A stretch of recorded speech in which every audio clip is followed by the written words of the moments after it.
معاف کیجیے گا، میں نے آپ جان کر نہیں کیا، میرا پاؤں مڑ گیا تھا۔ ان کے چیخنے کے سبب وہاں موجود ہر شخص انہیں ہی دیکھنے لگا، جس کی وجہ سے امانی خاصا شرمندہ سی محسوس کرنے لگی۔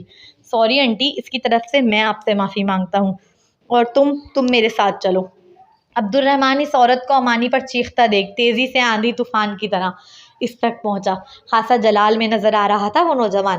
اگر وہ عورت اس کی بہن کے سسرالیوں میں سے نہ ہوتی تو یقیناً وہ اس کی طبیعت ٹھیک کر دیتا، مگر ایک بھائی کو جھکنا ہی پڑتا ہے۔ لیکن امانی کی جگہ خود معافی مانگی، امانی کو جھکنے نہ دیا، کیونکہ ہرگز گوارا نہ تھا اس کا جھکنا۔ اس کا نازک ہاتھ پکڑ کر کھینچتے ہوئے سب کے بیچ سے نکال کر اپنے کمرے میں لے آیا۔ اپنے کمرے میں لاتے ہی اسے ایک جھٹکے سے چھوڑا اور خود دروازہ بند کرنے لگا۔ امانی نے تیزی سے مڑ کر اسے دروازہ بند کرتے دیکھا۔ کیا کرتی پھر رہی ہو تم، اور کیوں؟ اس کا غصہ سوا نیزے پر تھا، اتنی زور سے دھاڑا کہ وہ نازک سی لڑکی سہم گئی، اس کا وجود لرزنے لگا۔ عبد الرحمن کو اس سے پہلے اتنے غصے میں کبھی نہیں دیکھا تھا اس نے۔ میں نے کچھ پوچھا ہے امانی، اس کے بازو کو پکڑ کر جھنجھوڑتے آگ بگولا ہو کر دوبارہ اپنا سوال دہرایا۔ اس لمحے مقابل کو اس کی خاموشی چپ سی رہی تھی۔ میں تو بس آپ کی امی کے کہنے پر مہمانوں کا خیال رکھ رہی تھی۔ اس کی آنکھوں سے آنسو بہنے لگے، وہ روتے ہوئے نظریں جھکائے بولی، کیوں؟ کوئی ملازمہ ہو تم، یا میری امی کو خوش کرنے کا زیادہ ہی شوق چڑھا ہے تمہیں؟ غصے کی شدت سے اس کا چہرہ مکمل سرخ پڑ گیا تھا۔ منہ میں زبان نہیں ہے تمہارے؟ منع نہیں کر سکتی تھی انہیں؟ یا تمہیں کچھ چاہیے ان سے، اس لیے خوشامدیں کرتی پھر رہی ہو ان کی؟ کیا؟ وہ ناسمجھی سے نگاہ اٹھا کر اسے دیکھنے لگی۔ اتنی معصوم مت بنو، زہر لگتی ہو مجھے تم جب اتنی معصومیت دکھاتی ہو۔ میری ماں کے لیے نوکروں کی طرح کام کر رہی ہو، اپنی عزت نفس کا کوئی خیال نہیں؟ ایسا بھی کیا چاہیے تمہیں ان سے؟ ہاں، کہیں ان کا بیٹا تو نہیں؟ معنی لہجہ اندازہ لگانے والا تھا، مگر سوال جواب جاننے کے بعد ہی کیا تھا اس نوجوان نے۔ اس کا آخری جملہ امانی کی سانسیں روک گیا تھا۔ معنی کڑوا تھا، مگر سچ یہی تھا۔ وہ کوئی بیوقوف لڑکی نہ تھی، اگر اپنی پر آ جائے تو اتنی خطرناک کہ نورین بیگم اس کے سامنے پانی بھرے۔ کیا وہ نہیں سمجھتی تھی کہ نورین بیگم اس کے ساتھ مہمانوں کے بجائے ملازمین جیسا سلوک کر رہی ہیں؟ اس کے باوجود وہ برداشت کر رہی تھی۔ کیوں برداشت کر رہی تھی وہ؟ یقیناً وجہ وہ تھا، اور یہ بات عبد الرحمن بھی سمجھ چکا تھا۔ اس کی بات سنتے ہی ایک لمحے کے لیے اسے دیکھا، پھر نظر جھکا لی۔ جواب نہیں تھا اس لڑکی کے پاس۔ شاید یہ سچ تھا کہ اپنی عزت نفس تک کو اس پر نچھاور کر دیا تھا، وہ بھی بڑی خاموشی سے، کہ کسی کو خبر بھی نہ ہوئی، اور وہ نہ جانے کتنی بار اس پر مر مٹی۔ بولو امانی، کیا ان کا بیٹا چاہیے تمہیں؟ لہجے میں اچانک ہی تبدیلی محسوس ہوئی، جیسے وہ جھم گیا ہو۔ کیا کہتی؟ ہاں، ان کا بیٹا چاہیے؟ یقیناً وہ بے شرم گمان کرتا، گندی لڑکی سمجھتا۔ وہ تو ویسے بھی بڑا عزت و غیرت والا تھا۔ بھولی نہیں تھی وہ کیسے اس پر باورچی خانے میں چیخا تھا اور کہا تھا کہ دوپٹہ پہن کر رکھو، خاص طور پر میرے سامنے۔ امانی، کچھ پوچھا ہے میں نے؟ اس لڑکی کا نظریں جھکائے رونا دل پر بھاری گزرتا محسوس ہوا۔ چپ کیوں ہو؟ جواب دو نا۔ وہ خاموشی چبھ رہی تھی اس لمحے، وہ بس روئے چلی جا رہی تھی۔ عبد الرحمن نے اس کی خاموشی کو انکار گمان کیا۔ تو یہ سب میری امی کے بھتیجے کے لیے ہو رہا ہے؟ اچانک ہی اسے سلمان کا امانی کو چوڑیاں پہنانا یاد آیا، جس پر وہ جذبر ہو کر بڑبڑایا۔ وہ اتنی آہستگی سے بڑبڑایا کہ امانی نہ سن سکی۔ نظر اس کی نازک کلائی میں بھری لال چوڑیوں پر گئی۔ اگلے ہی پل ایک دل جلی مسکراہٹ چہرے پر بکھری۔ وہ چوڑیاں آنکھوں کو شدت سے کھٹک رہی تھی۔ ایک جھٹکے سے اس کا ہاتھ پکڑ کر اپنے قریب کیا۔ نزدیک تھا کہ وہ اس کے سینے سے آ لگتی۔ اس کی کلائی کو پکڑ کر ذرا اونچا کیا، پھر الٹے ہاتھ سے ان چوڑیوں پر انگلیاں پھیرنے لگا، جیسے یاد کر رہا ہو کتنے دل سے خرید کر لایا تھا انہیں۔ امانی نم آنکھوں کے ساتھ اسے اپنی چوڑیوں سے الجھتا دیکھ رہی تھی۔ اچانک ہی اس نے چوڑیوں سمیت اس کی کلائی کو مضبوطی سے دبایا، اس قدر مضبوطی سے کہ وہ کانچ کی نازک چوڑیاں تیزی سے زمین پر ٹوٹ کر گرنے لگیں۔ ان ٹوٹتی کانچ کی چوڑیوں نے جہاں امانی کی کلائی کو زخمی کیا، وہیں اس کے ہاتھ کو بھی